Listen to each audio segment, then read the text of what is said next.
It was terrible. I enlisted because I was very involved with the war, and involved from a political point of view. Was very much for it. Did not think one could be for it and stay out and wait to be drafted.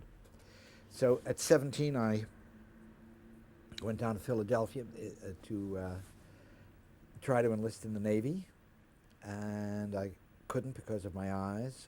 17 was too young for the Army. You couldn't enlist till you were 18. But the Army had a program. Radar was brand new then, brand new. And they would take you at 17, but not into the Army. You would still be a civilian.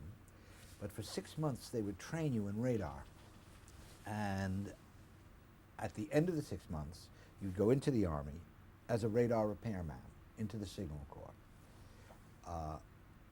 So I did that, and then went in, I believe, sometime in 1942. And were you at am I correct in that you were in the China, Burma, India Yeah, theater? for 2 years in CBI. Now, you've been quoted as saying that some of your knowledge of sound derives from that period. Could you explain that? What I meant was that part of your radar training was in that 6 month period, we got a 3 year electronic course, the equivalent of a 3 year electronic course in college.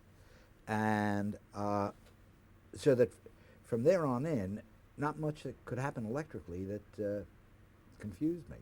I knew electronics as well as anybody could. I mean, at one point, I was teaching a specific radar circuit, and I think I was 18 years old, in the Philco radar laboratories in Philadelphia, to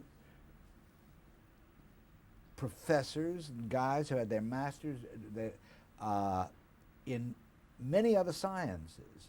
But I knew that particular circuit at that time better than anyone in the world because it was brand new and we were specializing in it.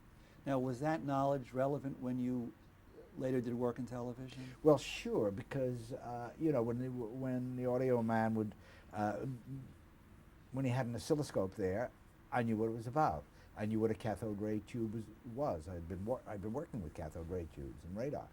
I knew what the horizontal did, what the vertical did. I knew what all the triggering mechanisms were. So I'd had a good electronic education.